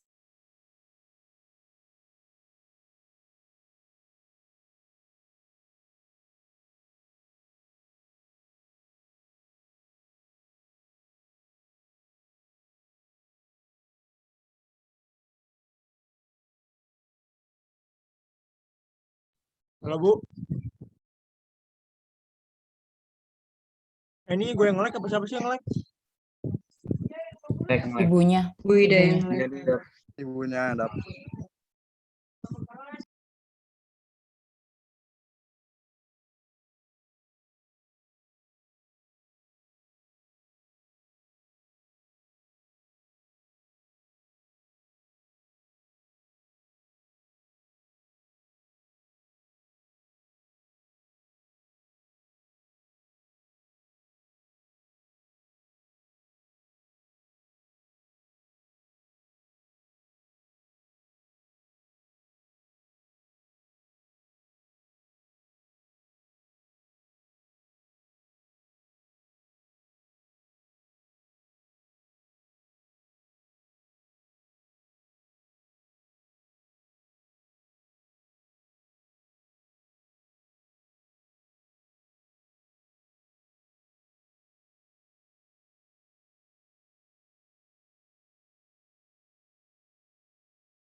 Saya pindah. Halo semua, saya pindah aja ya ke sini ya karena ternyata sulit ya. Susah ini bolak-balik terputus. Nah, di poligami gitu. Halo? Kedengaran kah? Dengar, Bu. Oke. Di kasus poligami itu kita bisa berpandangan bahwa Rasulullah juga sebetulnya secara pribadi itu tidak setuju sama poligami. Kalau di poligami yang dirasakan Rasulullah itu karena wahyu. Karena wahyu yang diturunkan Allah kepada Rasulullah. Nah, poligami misalnya Rasulullah tidak setuju poligami itu nampak ketika ketika Ali bin Abi Thalib mendatangi Rasulullah dan bertanya kepada Rasulullah karena beliau ingin menikah dengan anak kepala suku. Jadi beliau bertemu Rasulullah dan menyatakan, ya Rasulullah, banyak kepala suku yang menginginkan saya menikahi anak mereka gitu.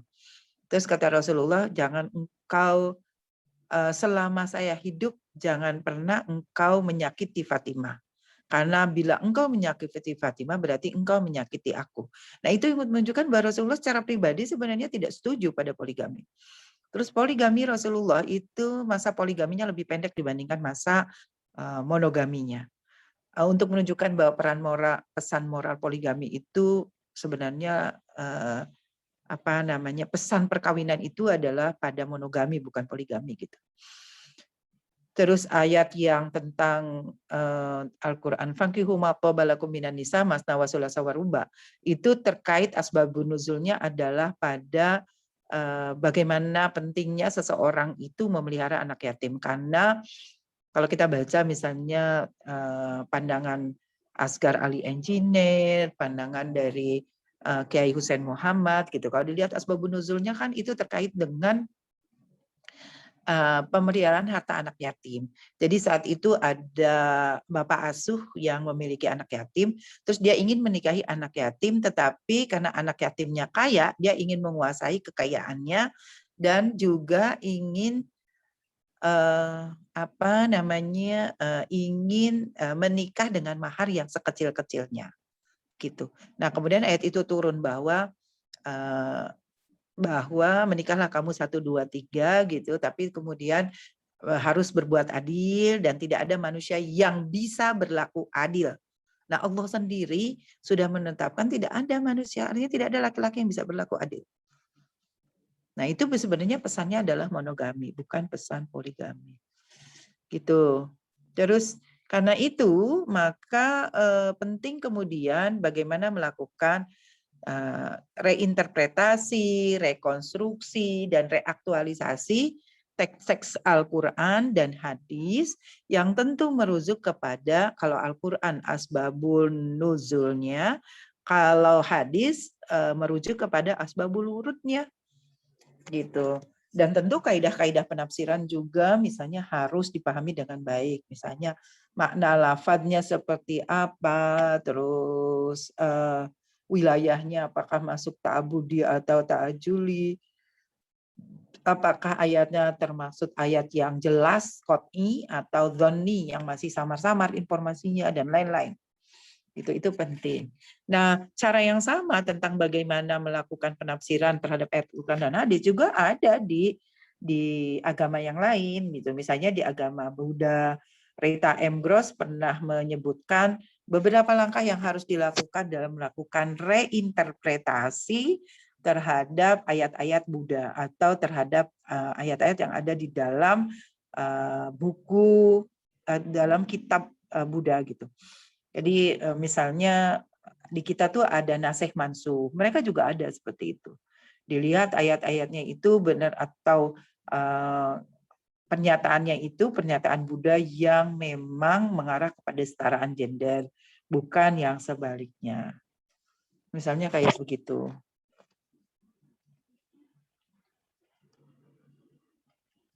Ada pertanyaan kah? Terus misalnya harus mempelajari sejarah Buddha untuk tahu mengapa Buddha menyatakan kalimat-kalimat yang nampaknya bias gender, terus menyatakan misalnya kalimat-kalimat yang setara dan adil gender yang ada di dalam kitab Buddha. Gitu. Terus kemudian coba menganalisis konsep-konsep yang berupa worldview dari Buddha sendiri gitu. Tapi dari poin view-nya feminis gitu. Jadi perlu juga melakukan rekonstruksi terhadap rekonstruksi yang basisnya adalah pemikiran feminis yang arahnya kepada kesetaraan gender dan keadilan gender pada ayat-ayat yang membenci perempuan atau pada ayat-ayat yang nampaknya bias gender. Nah, terus kemudian dia bilang cara lainnya adalah kalau menurut Rita M. Gross yaitu metode ehipasiko. Ehipasiko itu jadi kalau ada ayat gitu, datangkan ayatnya atau lihat ayatnya, terus kemudian pahami dan kemudian kalau sudah dipahami dan ini misalnya bias gender nggak usah gunakan, tapi kalau misalnya setara gender praktekkan. Nah, kadang-kadang orang nggak sampai ke situ gitu. Malah yang dipilih misalnya ayat-ayat yang bias gender. Gitu. Yang mirip antara Islam dan Kristen itu misalnya tentang nabi tentang jatuhnya Nabi Adam ke dunia. Jadi banyak orang yang beranggapan bahwa jatuhnya Nabi Adam ke dunia itu karena digoda oleh Hawa. Nah, kemudian ada stereotip Hawa sebagai penggoda, maka semua perempuan adalah penggoda. Gitu. Nah, dosa turunan itu karena akibat dari Hawa. Hawa menggoda Adam, gitu. Terus kemudian Adam jatuh ke bumi adalah kemudian di Kristen itu dosa turunan yang dimulai oleh tadi dilakukan oleh Hawa terhadap Adam itu menjadi dosa turunan seluruh umat manusia yang khususnya yang dipahami adalah umat Kristen. Dipahami oleh umat Kristen ya umat mereka gitu, penggembala itu. Oke, sampai sini ada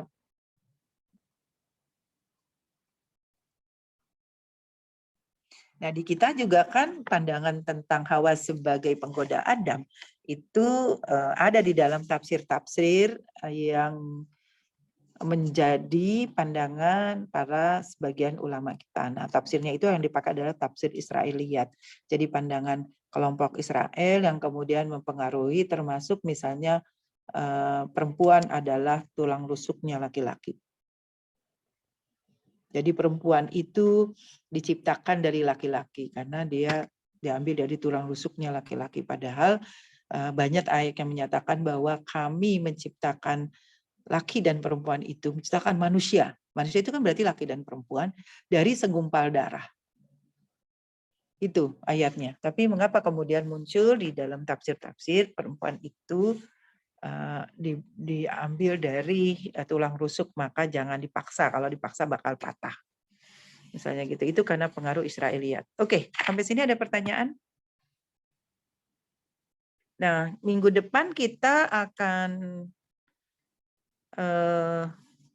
akan ujian nanti UTS ya maksud saya. Silakan diskusikan bersama ketua kelasnya di sini Irenka. Nanti dengan Labib dan dengan Zahra, cari waktu yang kira-kiranya tiga-tiganya bisa. Saya sih mengusulkan hari Rabu ya, saya tanggal 3 itu hari apa ya? Duh, nanti saya lihat dulu deh, tanggal 3 November itu hari apa ya? 3 November. Ibu, ujiannya itu di Zoom gini atau gimana? Di Zoom. Lisan atau gimana? Enggak. Ada multiple choice, ada esai. Oh, berarti saya tanggal 3 ya. Kalau nggak salah berangkat. Saya mau keluar kota 3, 4, 5, 6. Tanggal 3 hari Rabu, Bu. Iya, hari Rabu. Itu saya ada keluar kota tuh, 3, 4, 5, 6. Berarti hari apa? Karena nggak bisa, kebetulan di luar kotanya nggak bisa karena ketemu dengan agendanya tuh penuh gitu loh. Kita mau bikin kerjasama di Bangka Belitung gitu, terus itu ada beberapa ketemu dengan bupati gitu dari pagi tuh jamnya ke sana kemari gitu, dan nggak enak juga kalau ngajar gitu ya, terus kemudian tapi dengan sambil kerja yang offline gitu, nggak enak saya, nggak mungkin melakukannya.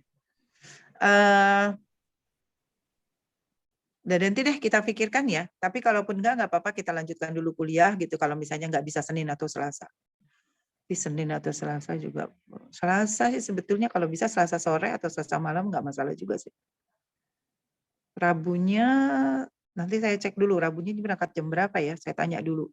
Karena ini kita berangkat dengan Warek 4 juga, jadi dengan Warek 4, dengan dekan, dengan beberapa dekan dan wadek dari fakultas lain gitu. Jadi nggak mungkin juga saya sambil ngajar, apalagi kalau di jalan, di mobil gitu, nggak nyaman sekali mengajar. Apalagi kalau jamnya harus ketika misalnya bertemu langsung dengan Bupati Tanjung Pandan, Bupati Bangka gitu. Jadi nggak bisa saya kira. Nanti kita lihat saja dan coba didiskusikan dengan teman-teman. Pengennya sih 1 kali aja ya, sehingga saya tidak perlu. Kalau bisa Senin atau Selasa deh, coba di ini. Kalau misalnya nanti Senin atau Selasanya ada yang bentrok, misalnya dengan mata kuliah saya, nah nggak apa-apa, diambil aja ke mata kuliah saya. Misalnya jam pertama atau jam kedua itu kan Selasa. Soalnya Rabu sama Kamis saya bisa. Rabunya saya belum tahu ya, Rabu jam berapa. Kalau Rabunya berangkat sore itu masih mending, paginya masih bisa. Begitu ya? Ada pertanyaan kah? Ibu mau nanya lagi soal UTS itu, UTS-nya berarti ditulis atau diketik, Bu? Atau lalu dikumpulinnya di mana, Bu? Pakai Google Form. Tinggal mengisi di Google Form saja. Nanti saya kirimkan Google Form-nya, terus ngisi, terus kirim ke saya. Udah langsung kirimnya lewat itu internet. Ya, baik, Bu. Itu aja. Jadi nggak sulit ya. Asal yang penting jaringannya beres. Kalau jaringannya buruk, nah itu yang menjadi persoalan. Bu, boleh minta PowerPoint yang Ibu suka jelasin nggak, Bu? Boleh? Nanti saya kirim. Baik, Bu. Oke, sudah ya. Sampai di sini saja, masih 3 menit. Sudah difoto, Dava? Sudah, Bu. Oleh Ahmad Hasan sudah dikirim, Bu. Sudah ada pegangannya. Termasuk yang masuk atau tidak masuk hari ini ya? Ya, Bu. Oke, makasih semuanya. Nanti saya diskusi mungkin komunikasi dengan Irenka berikutnya. Dan